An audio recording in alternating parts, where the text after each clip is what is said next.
खोल आहे? 40 फूट आहे नाही. म्हणजे आईची एकदम जीवलग मैत्रीण, जिथं माहेर आहे मिलिटरीत होते. हे बघा शिकविले 12 खडे शिकवले.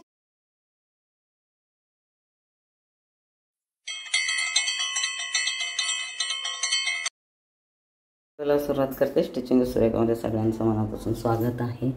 इथं सुनाची पूर्ण पूजा झाली आणि अशी मस्तपैकी देव मांडले. रांगोळी बघा किती छान काढली. छोटासा तांबे आहे, गणपती, कृष्ण,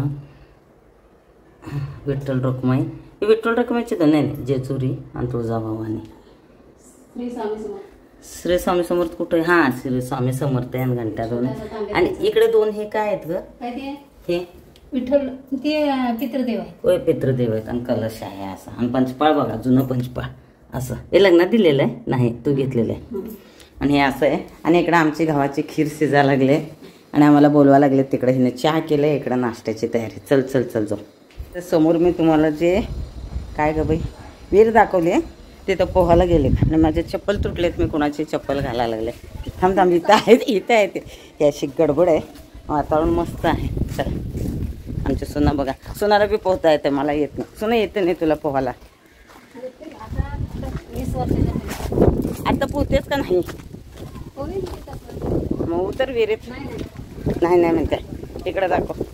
हा बघा कशी पटापटा उड्या मारायला. हे आहे सुना. माझा फोन घेऊन चाल. ए फोन घेऊन उतरशील मध्ये. हे बघा इकडं पोहायचं धाडच करण झालं. हे बघा. ही विहीर किती फूट खोल आहे? ही विहीर किती खोल आहे? 40 फूट आहे नाही. त्या दिवशी गच्च भरलं होतं. असं पोहणं चालू इकडे. पिलू उडी मार परत एकदा. ते बारका बी पोहत आहे. ते बारका. ए सोड बरं त्याला. ए उतर उतर. त्यानं मी पोहत आहे म्हण. हे बघा.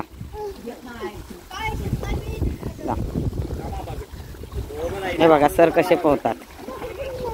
पिलू उडी. थांब. ही बघा, ही बघा. हे असं आहे सकाळ सकाळचं वातावरण. येते की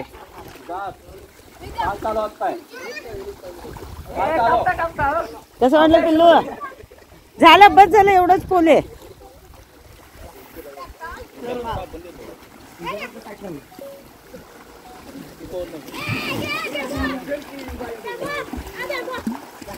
त्याच्या ह्याला दम कसं? तू काय उतरला नाहीस?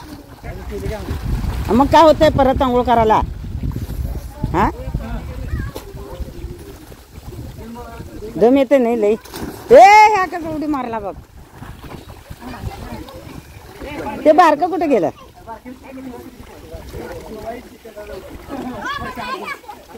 दगड येते का रे साईडला?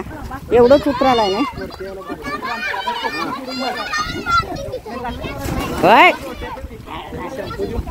हा, त्यांना काय पाहिजे? हे फोन घे, समृद्धीच आहे.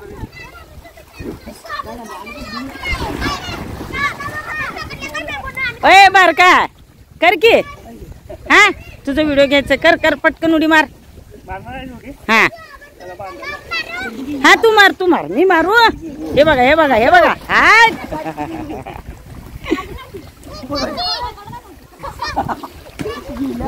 कुणाला डब्बा? त्याला हे असं डब्बा बांधले. असं चालू आहे सकाळचं. ए नेहमी एवढं भरलेलं असतं ना ही विहीर. हा काल इथपर्यंत होतं. कोणाला कळणारच नाही विहीर आहे म्हणून.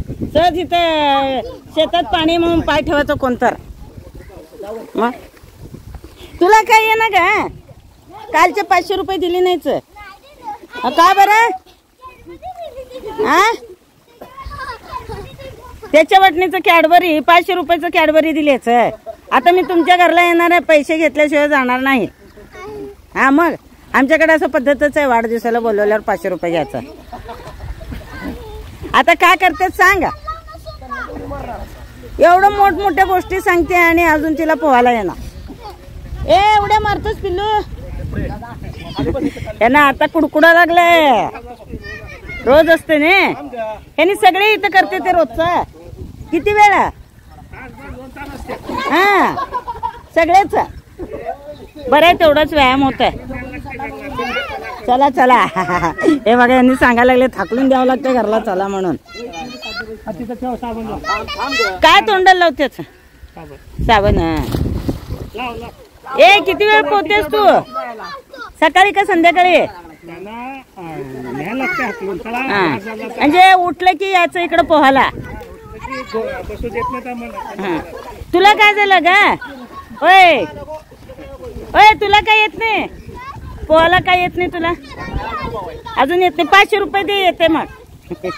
असं मस्त गावाकडचं वातावरण आहे. तुम्हा सगळी नाश्त्याची तयारी ते करायला लागले. आज निघायचं म्हणतोय, एक दोघांना भेटायचंय. आणि ते बघा, आणि इतकं वारं आहे, इतकं फ्रेश वाटतंय म्हणजे कंटाळा येतच नाही. सकाळी आपोआप 6 वाजता डोळे उघडतात म्हणजे उघडतात आणि लवकर झोपण्यात येते. हे इकडे सगळे घर आहेत, सगळेजण जॉब आणि शेती आणि दूध व्यवसाय असं करतात. पण हे शेतीशी एकदम अटॅच असल्यासारखे आहेत आणि हे त्यांचं आयुष्य आहे. आपल्याकडचं जे आहे ते त्यांना जास्त करून भावत नाही असं बोलतात. म्हणजे त्यांना तिकडचं शहरी वातावरण आवडत नाही. कितीही जॉबला असतील काहीही असतील तर जवळपासच बघतात. शेती आहे, इव्हन दूध व्यवसाय असल्यामुळे मस्त त्यांचं असं आयुष्य हे आहे. ते रान आहे इकडं, आता सगळं ऊस आणि शक्यतो सगळीकडे ऊस दिसेल. चालेल चला, सुना काय करते बघते आता. नाहीतर ती अशी आल्यापासून म्हणा लागले तू काय नुसतं वेळ काढली नाही आहे. 8 दिवस म्हणून तू 2 दिवसच आलेस, रागाला आले ती. पण वेळेचं हे असल्यामुळे फक्त 2 दिवसात पण मस्त सगळे एन्जॉय करतो. हे बघा तिकडं अशी विहीर आहे. ही विहीर त्या दिवशी मी तुम्हाला दाखवली ती तुडून भरलेली होती. म्हणजे असं जमिनीच्या सोबत होती, त्यामुळं असं खड्ड्यात पाणी का असं वाटतं. पण 40 ते 50 फूट विहीर खोल आहे. तर मी त्या दिवशी तेच सांगत होते की आम्हाला काय करणार आहे, साधं पाणी म्हणून आम्ही पाय टाकणार. चालेल, मस्त सगळ्यांनी एन्जॉय केलं. ह्याला वाकळ बोलतात आणि गोधडी पण बोलतात. ही हाताने शिवलेली असते. जुन्या ज्या साड्या झालेल्या असतात त्या साड्या खाली असतात आणि हे छोटे छोटे शर्टाचे, पॅन्टीचे, ब्लाऊजचे तुकडे विळीवरती कापून आधी हे असे लावून शिवायचे. आणि हाताची जी शिलाई तुम्हाला दिसते पूर्ण हातावरती, उन्हाळ्यामध्ये हे कामं करतात. आणि साडीचं काठ असं लावतात. त्यानंतर हे मशीनवर शिवलेलं असं एकावर एक 3-4 अंतरून असं हे अंतरून केलेलं आहे. हे बघा कशी डिझाईन आहे, खूप सुंदर शिवतात. मी तुम्हाला एकदा दाखवते माझ्या सासूबाईने शिवलेला वाकळा. इतक्या छान शिवतात त्या, बापरे. आता कोणी हे करत नाही. पण हे जुनं म्हणजे कुठलीही गोष्ट त्यांची वाया जायची नाही, कुठेही फेकलं जायचं नाही, सगळं वापरण्यात यायचं आणि शक्यतो कॉटन असायचं. तर हे असं आहे इकडं सगळं. हे बघा अशी डिझाईन आहे. आणि हे आता मशीनवरती 4-5 असे मध्ये साड्या बिड्या टाकून ते शिवते.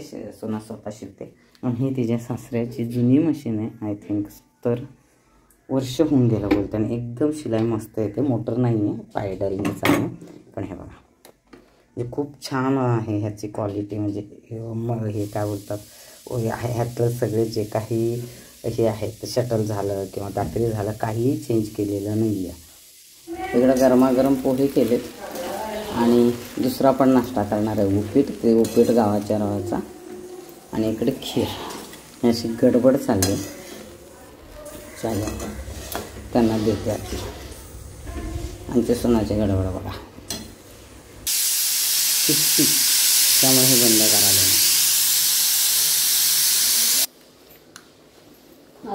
काढ. काय घालायचं आहे? कणी मसाला नंतर घाल त्याच्यात. आंबोकाकडे आले. आंबोका म्हणजे आईची मैत्रीण आणि इथं देवाला दाखवते. हे असं ही परडी आहे तुळजापूरची. तर हे अशी असते परडी. परडी बऱ्याचदा विचारतात की परडी कसं असतं, हे असं असतं. आणि मंगळवार शुक्रवार हे ते असतं आणि बरेच नेम असतात. आणि ह्या बाजूने घर दाखवते. ए राजू, हे गाव कुठलं आलं रे? हे गाव कुठलं आलं? हे बघा ऊसाची शेती. पारगावमध्येच येतं नाही हे बी. एकदम गावच्या कडेला घेतलेला आहे जागा. आणि इथं मस्त बंगला बांधलाय. वारं भरपूर येतंय रे. हे तेव्हा आम्ही आलो होतो तर तेव्हा काहीच नव्हतं बघ. हे एकच घर होतं. घेत हे असं पूर्ण किचन आहे मोठे. हे पण इकडे सगळ्यांचे मी बघितले किचन ते सगळे मोठमोठे येते. कोणाचे वेळेस लहान बांधले नाही ते आपल्या गावासारखा. इकडे एक बेडरूम आहे, इकडे एक बेडरूम आहे. हा ही बेडरूम मला गेल्या वेळेस बोलली होती आई की पोरी बिरी आले की भलं मोठ्याच्या मोठं हे केलंय. आई शिवते कपडे आता? नाही शिवत्याने. ही मशीन शिलाई मशीन हे सगळीकडं सगळ्या बाजूने हवाच हवा येते. एसीची गरजच नाही. हे मधला पट्टा का रिकामा आहे रे राजू?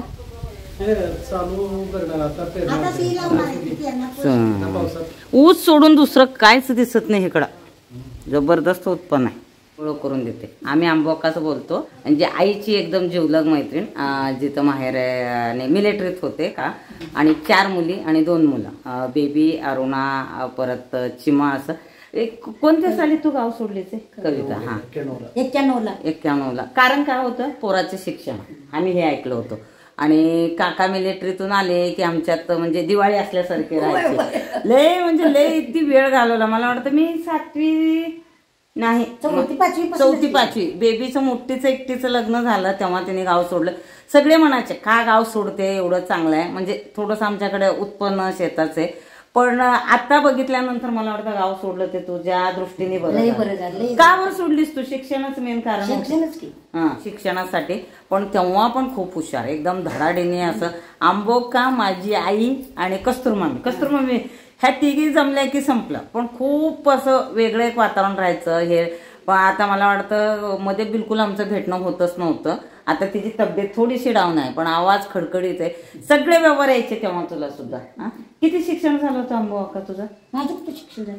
मग बँकेचे ते व्यवहार कसं करायचे? मी शिकविलं नाही. पण तू जायची सगळं करायला. येते की वाचायला? हे बघा, शिकविलंय 12 खड्या शिकवलं. मला सगळं येते आता वाचा सगळं वाचायला ते. आणि सगळ्या मुलांचं शिक्षण चांगले झाले. मेन सुनाला पण शिकवलं. लग्न झालं शिकवलेस ना? कुठल्या पोस्टवर राहतात ते? क्लासमॅन ऑफिसर आहे. क्लासमॅन ऑफिसर. तिला ते लय वेळ होत इन्कम टॅक्सच्या ह्याच्यामध्ये. आत्ता सुट्टी आहे, कोणच नाहीये. गेल्या वेळेस आल्यावर होत्या बऱ्याच जणी. खूप वर्षानंतर मला वाटतं भेटलो होतो ना आपण. 5 वर्ष झालं का 6 वर्ष? आत्ता नाही, आता तर 2 वर्षानंतर आले मी. त्याच्यात आधी आले होते. ही 3री वेळ आहे माझी यायची इकडं. सुरुवातीला आल्यावर आम्ही कुठून तर जाऊन आलो होतो. पूर्णाचा स्वयंपाक केली होतीस. मग काय जावं आला म्हणजे काय प्याला 1 कप चहा पिली नाही. आता हो का मी भेटायला आले आणि ह्यावेळेस वेळ कमी आले की नाही ते महत्वाचं. पण लय छान वाटतं. कौतुक करते सगळ्यांचं, माझ्या पोरींचं सगळ्यांचं. तिला एक असं हे आहे की मुलं राहू दे मुली राहू दे, आपल्या आपल्या पायावर उभं राहायला पाहिजे, शिक्षण शिकलं पाहिजे. लय आठवण येते. आपण आठवण येते ना तवाची? मग आठवण येते. म्हणजे डोळे भरून येते ते. त्यावेळेस वातावरण वेगळं होतंय. बेबीचं लगीन केलं होतं तर म्हणजे काय बापरे, धडाक्यात लग्न होतं. आम्ही लहान होतो आणि बेबीला एकटीलाच एवढा लांब दिलं रत्नागिरीला. कारण आपल्याकडे द्यायची नाहीत ना ग त्याच्या ह्याच्याने. काय वाटतंय आता तुला सगळ्यांबद्दल? मस्त वाटते. चांगलं झालं सगळ्याचं झालं. बेबीला आमच्या घर नव्हती. तिचं बेबीचं तर घर बघून लय भारी वाटलं. हा, एक तिच्यात असं एक खुटुटी होती. म्हणजे मिलिटरीत असताना. आणि 6 मुलं तुला. सगळं तिनं केलं. सगळं त्या पांडुरंगानं केलं. आणि एकटी सगळं करायची. गेल्या वेळेस मी आल्यानंतर पूर्ण बंगला हे ते करतो घाईत झाला. आता पारगावचे किती जण ग घोळसगावचे येतं आता? सगळ्याच बंगले झाले. किती जण येते आता इथं? घरं किती झालंय? घोळसगावला कमी येते. कुठं येते? तिथं 2-3च आहे. 2-3च येते. इथं किती येते तरी सगळ्याचे कुटुंब मिळून? 100-1 माणूस असत. 100-150 माणसं आहेत. 150 माणसं आहेत. म्हणजे सगळ्यांनी काय रिझन वाईज गाव म्हणजे पाहुणे सुद्धा आले. सगळं इकडंच आलंय. आणि उत्पन्न चांगलं आहे इकडचं. इकडचं शेती करण्याची इकडच्या लोकांची पद्धत कसं आहे सांग जरा. मेहनती किती आहे, कसं करते ते इकडचे लोक? रात्र दिवस बघितलं ती बाई 1 साला येते आणि संध्याकाळी 6ला जाते. हा, पण नोकरी करून सुद्धा शेती करते ते. आणि दुधाचं 3 व्यवसाय. टोपलं डायकी नसते तर एक बाई लावत नाही. पाय स्वतः कष्ट करते. हा, म्हणजे इथं आता आंबोका मला सांगितली की नोकरी केलं तरी पण त्यानं 7 वाजता 6 वाजता आलं की हाफ पॅन्ट म्हणजे शेतातले कपडे घालायचं, शेतातले जायचं ते करायचं. आणि दुधाचं उत्पन्न लय चांगलं आहे. आणि समाधानी लोक आहेत. उत्पन्न कुणाचं आद्यात पद्यात नसते. मेहनती बी लय म्हणजे कुणाचाही विचार करत बसत नाही. म्हणजे त्यांचं जॉब, आपलं काम आणि उत्पन्न. त्यामुळे मला वाटतं कुठं तर लक्ष्मी नांदते. म्हणजे दुसऱ्याचं. आणि आपली ही सगळीच आम्ही गावाकडे असतो. आम्ही एवढं सुधारलोच नसतो. नाही ते कारण उत्पन्नच नाही की आपल्याकडे. उत्पन्न बिलकुल नाही. आता तिची तब्येत जरा डाऊन आहे म्हणजे. आणि तिचा जीव खालीवर होत आहे. तू चहा बी घेणार, शरबत बी घेणार, हे घेणार. आणि आलं की आलं की पूर्णाचं स्वयंपाक, आंब्याचं रस दरवेळेस आल्यावर असतं. ह्यावेळेस थोडीशी घाई होती. मेन भेटायला आले. गेल्या वेळेस पण आले ते. पण खूप मला एक ओढ आहे ते. पण ह्यांनी कोणच आलं नाही ते माझ्याकडे. कधी येणार आहे? यायचंच नाही तुला. आता काय येतं. आणि हे फुलाचं तिकडं हे. आणि हे समोर गेट आहे. इथून तुम्हाला घर दाखवते. घर मात्र लय भारी मस्त बांधले. आणि जावायला आवडते बी असं. माझ्या नवऱ्याला हे सगळं वातावरण आवडतंय. हे बघा असं सेड केलं आणि एवढं पटंग केले मुलं आल्यावर खेळायला करायला. आणि हे असं खालून मी बंगला दाखवते तुम्हाला. लय छान वाटतं हे. पण उतरते. काही आपली नाते असे असतात ना ज्याला बोलतात ना किती प्रेम की माया. वेगळीच असते. हे खालचा फ्लोर आहे जे रेंटवर दिलं आणि हे करून हे आमच्या आंबोका बघा कसलं घर दिसतंय मोठं लट. तुझा बी बंगला लय भारी वाटते आंबोका का बी म्हण. नाही निवांत आहे खुल्लं आहे ना आणि असं वातावरण आहे. चल मग येते फोन करते परत. हे वार एवढं ऊन असलं तर तू वार त्यामुळं ते म्हणजे दाखवते वडापाव खाऊ घालणार होते घातले नाही पूर्ण कधी जीव घालतेच. हे सगळे असे घर आहे ते वहिनी आहे त्या आणि सगळ्यांचे बंगले झाले ते बघा. इकडे डोंगर कुठल्या गावाला घेऊन जात्या म्हणून उद्या कुठं ग सांग आता कुठं जायचं उद्या. येते पुढल्या वेळेस येते. चला मग ए सांगा पोराला घेऊन गेले म्हणून वडापाव खायला येते येते ही ना हॉटेल घालू दे मग येते परत घाल हॉटेल. चला चला हे जनावर बघ म्हशी गाई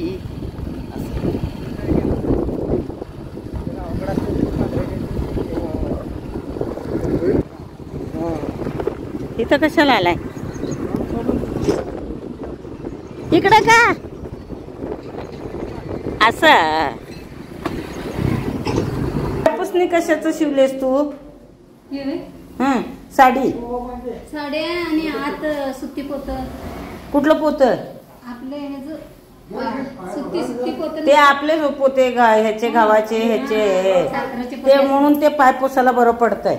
एका साडीत किती शिवल्याचे एक आहे इथं एक आहे 4 मशीनवरच शिवल्याच. हे बघा पाय पुसणे किती मस्त शिवले. हा चला आजचा व्हिडिओ आम्ही इथं संपवतो. बाहेर जायचंय. डिझाईन बी छान आल्या बघ. हे 2 आज इथं बी एक होतं इथं पाय पुसणे. हे बघा हे पाय पुसणे मशीन रिपेअर केलंच नाही ना ग सासऱ्यांचं आहे तसंच आहे नाही. हे काय ह्या मशनीवरती तू शिवतेस की भाऊजी शिवते ते राहू दे ग नंतर दाखवते मी. हा ह्या का ही पाय पुसणे शिवलेली. चालेल चला आजचा व्हिडिओ मी इथं संपवते. व्हिडिओला लाईक कमेंट शेअर सबस्क्राईब करायला विसरू नका. भेटू पुढच्या व्हिडिओमध्ये. धन्यवाद.